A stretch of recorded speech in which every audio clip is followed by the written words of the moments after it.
Hello, beautiful souls. My name is Katherine, and if this is your first time here, consider subscribing. Today, I'm sharing a story that changed my life forever, and I have a feeling many of you will relate to what I went through.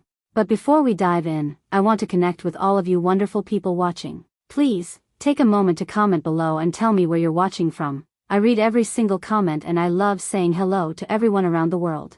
Whether you're in New York, London, Tokyo, or a small town I've never heard of, you matter to me, and I appreciate each and every one of you. Now, let me tell you about the day my own family betrayed me in the most unimaginable way. For 42 years, I thought I had the perfect marriage. My husband Robert and I met in college. He was studying business, I was pursuing education. We had that fairy tale romance you read about in novels. He would bring me flowers every Friday, leave sweet notes in my textbooks, and promise me the world. Katherine, he used to say, his eyes sparkling with sincerity, family comes first, always. No matter what happens in life, we'll face it together. Those words became our family motto. We raised 3 beautiful children, Sarah, Michael, and David, in a lovely 2-story home in suburban Connecticut. I was a high school English teacher for 35 years, while Robert built his construction business from nothing into a successful company with over 50 employees. From the outside, we were the American dream. Robert coached Little League, I organized school fundraisers, and our kids were honor students. We hosted Thanksgiving dinners for 20 people, went on family vacations to Disney World, and celebrated every milestone together. But sometimes, the most beautiful facades hide the darkest secrets. Robert had always been the financial head of our household. "Don't worry about the money stuff, honey," he'd say whenever I asked about our investments or savings. "I've got it all handled. You focus on your teaching and raising our kids." I trusted him completely. Why wouldn't I? He was my husband, my partner, the father of my children. When he suggested I put his name on the deed to our house, for tax purposes, I signed without question. When he asked me to let him handle all our bank accounts, to streamline our finances, I agreed. Looking back now, I realize I was signing away my own security, piece by piece. The first red flag came during our 40th wedding anniversary celebration. We were at dinner with all 3 kids and their families, and Robert stood up to make a toast. "To my beautiful wife Katherine," he said, raising his glass. "Thank you for 40 years of putting family first, just like I always taught you." Something about the way he said, "just like I always taught you," made my stomach twist. It sounded possessive, controlling, nothing like the loving partner I thought I knew. Our daughter Sarah must have noticed my expression because she squeezed my hand under the table. Later that evening, she pulled me aside. "Mom, are you okay? You seemed upset during Dad's speech." "I'm fine, sweetheart," I lied, forcing a smile. "Just emotional about the milestone." But I wasn't fine. That night, as I lay in bed listening to Robert snore peacefully beside me, I couldn't shake the feeling that something fundamental had shifted in our relationship. The signs became more obvious over the following months. Robert started having hushed phone conversations that ended abruptly when I entered the room. He began working late more frequently, claiming big construction projects were demanding all his attention. When I suggested we start planning for retirement together, he became evasive. "We've got plenty of time for that," he'd brush me off. "Besides, you know I handle all the financial planning." Then came the day everything changed. I was grading papers in my home office when I received a call from Jennifer, a former colleague who now worked at the county clerk's office. "Katherine, I hope you don't mind me calling, but I saw something today that concerned me. Robert filed paperwork to remortgage your house. The thing is, your name isn't on the application." My blood ran cold. "That's impossible, Jennifer. It's our house. We bought it together. I'm looking at the deed right now, honey. It's only in Robert's name. Has been for about 15 years, according to these records." The papers I was grading scattered to the floor as my hands began shaking. 15 years ago, that was when Robert had convinced me to update our property documents for tax efficiency. That night, I waited until Robert was in his workshop in the garage. Then I did something I'd never done in 4 decades of marriage. I went through his personal documents. What I found destroyed everything I thought I knew about our life together. Hidden in a filing cabinet in his office were bank statements for accounts I'd never seen. Not just savings accounts, investment portfolios worth hundreds of thousands of dollars. All in his name only. There were property deeds for 2 rental homes I didn't even know we owned. Insurance policies where he was the sole beneficiary. And most devastating of all, divorce papers that had been drawn up 6 months earlier but never filed. My legs gave out, and I collapsed into his desk chair, staring at documents that proved my entire marriage had been a lie. The man who preached, family comes first, had been systematically removing me from every aspect of our shared life. The divorce papers were the cruelest cut. According to the preliminary documents, Robert was claiming I had contributed nothing to our marriage financially and was seeking to keep all assets. The house, the business, the investments, everything. He wanted it all. But the most shocking discovery was yet to come. Buried in a manila envelope marked personal were printed emails between Robert and someone named Monica. The timestamps showed they'd been having an affair for over 3 years. But these weren't just love letters. They were detailed plans for how to divorce me while keeping all our assets. Once I get Katherine out of the house, everything will be ours, one email read. She's been so naive about money all these years, she won't even know what hit her. The lawyer says since she never contributed to the down payment and her name isn't on most of the accounts, she'll get almost nothing. Monica's response was equally chilling. Poor Katherine. 42 years of marriage and she'll end up with basically nothing. But that's what happens when you don't pay attention to your own life. They were planning to steal my entire existence, and they were laughing about it. I didn't sleep that night. I sat in our living room, surrounded by the photos and memories of 4 decades, trying to process the magnitude of Robert's betrayal. When he came down for breakfast the next morning, whistling cheerfully like nothing was wrong, I was waiting for him at the kitchen table with the divorce papers spread out in front of me. His face went white. For the first time in our marriage, Robert was speechless. 42 years, Robert. 42 years of family comes first, and this is how it ends? He recovered quickly, his expression hardening into something I'd never seen before. Katherine, you don't understand. Oh, I understand perfectly. I understand that you've been planning to throw away our marriage for years. I understand that you've systematically stolen everything we built together. And I understand that you've been cheating on me with Monica for 3 years. You went through my private papers? His voice was ice cold now, all pretense of the loving husband gone. That's a violation of my privacy. I laughed bitterly. Your privacy? Robert, I'm your wife. Or at least I was until you decided to erase me from our life. You need to calm down and let me explain. Explain what? How you convinced me to put your name on our house so you could steal it from me. How you hid hundreds of thousands of dollars in accounts I didn't know existed. How you've been planning to leave me with nothing while you run off with your girlfriend. The mask finally slipped completely. Robert's face twisted with anger and contempt. You want to know the truth, Katherine? Fine. You've been dead weight for years. All you do is teach your little English classes and play house. I built everything we have. The business, the investments, this house, it's all mine. You contributed nothing but cooking dinner and raising kids. His words hit me like physical blows. This wasn't the man I'd married. This wasn't the father my children loved. This was a stranger who had been wearing my husband's face for years. Get out, I whispered. What? Get out of my house. Right now. Robert laughed cruelly. Your house? Katherine, sweetheart, this is my house. And if you keep pushing me, you'll find out exactly how little you actually own. I should have seen it coming, but I was still naive enough to believe that even after everything, Robert wouldn't go nuclear on our marriage. I was wrong. 3 days after our confrontation, I came home from school to find the locks changed. My key wouldn't work. My garage door opener had been deactivated. I stood in my own driveway, holding my purse and a bag of groceries, completely locked out of the home I'd lived in for 25 years. I called Robert immediately. Robert, what have you done? I can't get into the house. The house is in my name, Katherine. I have every right to secure my property. Your property? Robert, this is insane. My clothes are in there, my personal belongings, my grandmother's jewelry. You can collect your things under supervised visitation. I'll have my lawyer contact you with the details. Supervised visitation? In my own home? My home. And you're no longer welcome here. Find somewhere else to stay. The line went dead. I sat in my car in the driveway, staring at the house where I'd raised my children, hosted countless family gatherings, and lived my entire adult life. The windows I'd decorated for every holiday. The garden I'd tended for decades. The porch where Robert and I used to drink coffee and plan our future. All stolen from me in an instant. Neighbors began to notice me sitting there.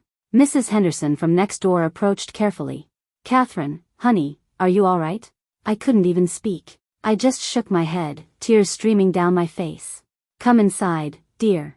You can use my phone, have some tea, figure out what to do next. That night, I slept in Mrs. Henderson's guest room, feeling more alone than I'd ever felt in my life. But as I lay there staring at the ceiling, something began to change inside me. The shock was giving way to anger. The devastation was transforming into determination. Robert thought he'd won by locking me out. He thought he'd broken me completely. He had no idea what he'd actually done. He'd set me free. The next morning, I did something I'd never done in my entire life. I hired a lawyer without asking anyone's permission. Margaret Stevens was a family law attorney in her 50s with silver hair, steel gray eyes, and a reputation for not backing down from bullies. When I told her my story, she leaned back in her chair and smiled grimly. "Katherine, your husband made a classic mistake. He got so focused on hiding assets that he created a paper trail proving he was hiding assets. That's fraud, and courts don't like fraud. But everything is in his name. The house, the accounts, doesn't matter. Connecticut is an equitable distribution state. Marital property belongs to both spouses regardless of whose name is on the deed. And the fact that he tricked you into signing over your rights? That's grounds to void those transfers." For the first time in weeks, I felt a spark of hope. Margaret's investigation uncovered even more than I'd found. Robert hadn't just hidden assets, he'd been moving money offshore, underreporting his business income, and creating shell companies to conceal our wealth. The man who had lectured me about family values had been running a financial shell game for years. But the real breakthrough came when we subpoenaed his business records. "Katherine, sit down for this," Margaret said during one of our meetings. "Your husband's construction company is worth over $2 million. He's been claiming it was barely profitable, but the real books tell a different story. $2 million. In a business I'd supported by managing our household, raising our children, and never asking questions about his long work hours. There's more. Remember those rental properties you found deeds for? There are actually 5 of them, not 2. And they've been generating income for over a decade." I felt dizzy. How much income? Approximately $8,000 a month, after expenses. Nearly $100,000 a year in rental income I'd never known about. Money that should have been ours, securing our retirement, our children's futures. "Margaret, how is this possible? How did I not know any of this?" "Because he's a financial predator, Katherine. He systematically isolated you from your own financial life while building wealth in secret. It's more common than you'd think." The most damaging evidence was Robert's own emails. In addition to his correspondence with Monica, we found messages to his accountant detailing his plans to minimize Katherine's claim in the divorce. "Start moving assets now," one email read. "I want her to get as little as possible. She doesn't deserve half of what I've built." Another email was even more explicit. "Katherine has been a financial burden our entire marriage. Teaching salary is nothing compared to what I bring in. She should be grateful if she gets anything at all." Reading those words, I realized I'd been married to a stranger who held nothing but contempt for me and everything I'd contributed to our life together. The hardest part wasn't the financial betrayal or even being locked out of my home. The hardest part was watching my children struggle with the reality of who their father really was. Sarah was the first to reach out after news of the separation spread through our family. "Mom, Dad told us you were having some kind of breakdown and that's why you moved out. But Mrs. Henderson called me and said you were locked out. What's really going on?" I dreaded this conversation, but my children deserved the truth. I sat down with all 3 of them and laid out everything: the hidden assets, the affair, the systematic financial abuse. Michael, my middle child, was furious. "Dad did what? Mom, why didn't you ever tell us you weren't on the house deed?" "Because I trusted your father. I thought we were a team." David, my youngest, was quiet for a long time before speaking. "Mom, last year Dad asked me not to tell you about some business meeting he took me to. He said it would be too complicated for you to understand. I thought it was weird then, but now you know he was already planning this," Sarah finished, her voice shaking with anger. The children wanted to confront Robert immediately, but I asked them to wait. "Let the lawyers handle it. I don't want you caught in the middle of this."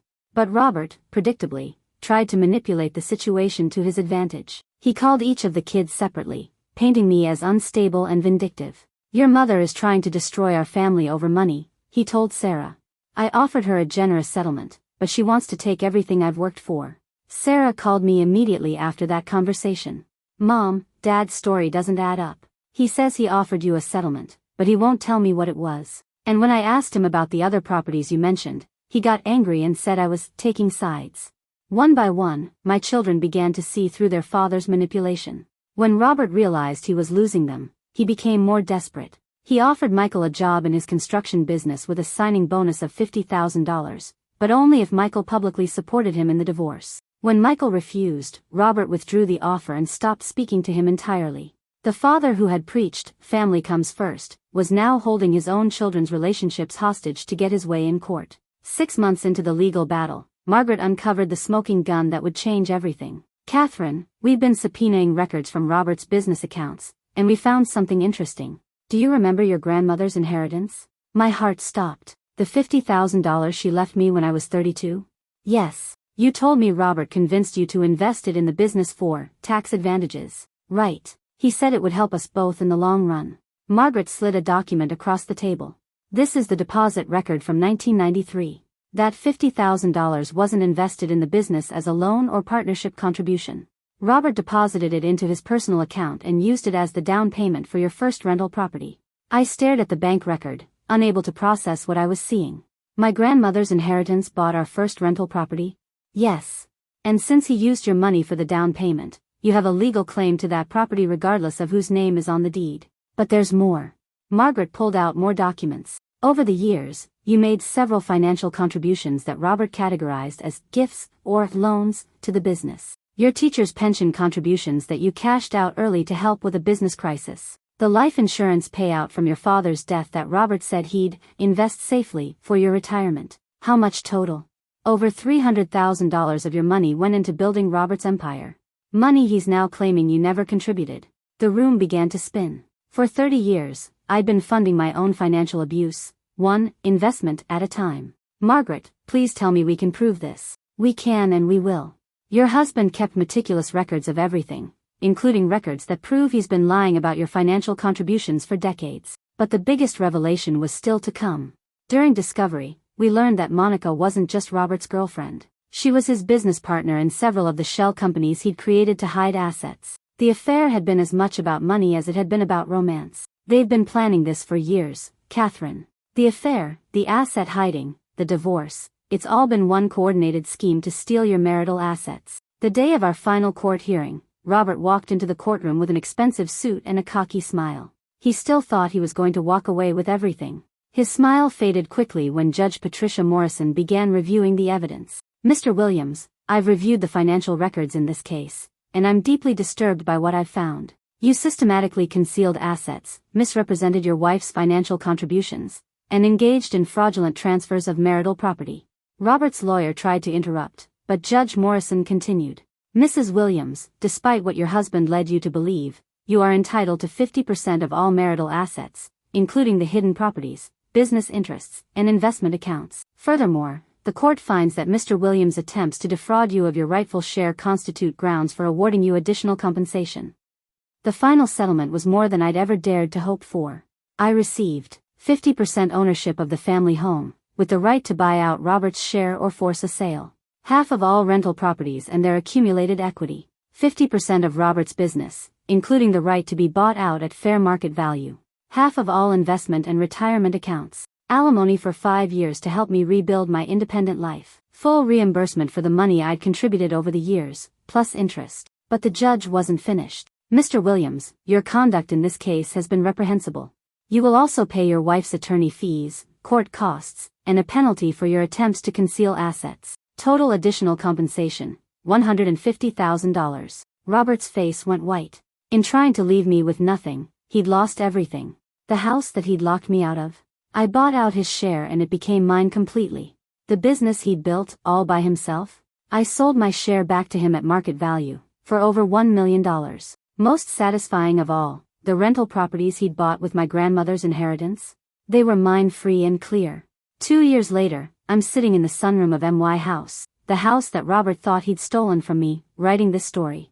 The locks have been changed again, but this time, I'm the only one with the keys. My relationship with my children is stronger than ever. Sarah visits every Sunday for coffee and honest conversation. Michael brings his kids over to swim in the pool Robert always said was too expensive to maintain. David calls me every evening to check in and share stories from his day. As for Robert, his grand plan backfired spectacularly. After paying the court settlement, legal fees, and penalties, he had to sell most of his remaining assets. The business he was so proud of is struggling without the steady income from the rental properties. And Monica? She left him 6 months after the divorce was finalized, taking what remained of his savings with her. Sometimes people ask me if I regret trusting Robert for all those years. The honest answer is no. I regret that he chose to betray that trust, but I don't regret being the kind of person who believes in love, partnership, and family. What I've learned is that family comes first doesn't mean sacrificing yourself completely. It means building something together, supporting each other's growth, and creating a foundation of mutual respect and honesty. True partnership isn't one person handling everything while the other person stays in the dark. It's two people working together, making decisions together, and building a future they both understand and control. I've also learned that it's never too late to start over. At 62, I thought my life was over when Robert locked me out of that house. Instead, it was just beginning. I'm dating again, a retired professor named James who thinks my intelligence is attractive rather than threatening.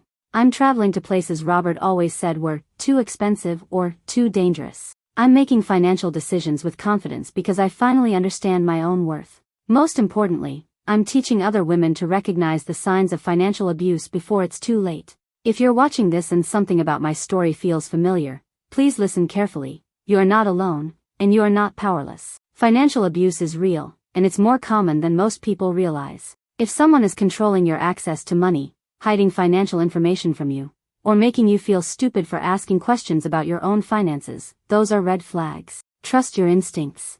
If something feels wrong, investigate. Ask questions. Demand answers. Your financial security is not less important than keeping the peace. And remember, you always have value, regardless of what anyone tells you.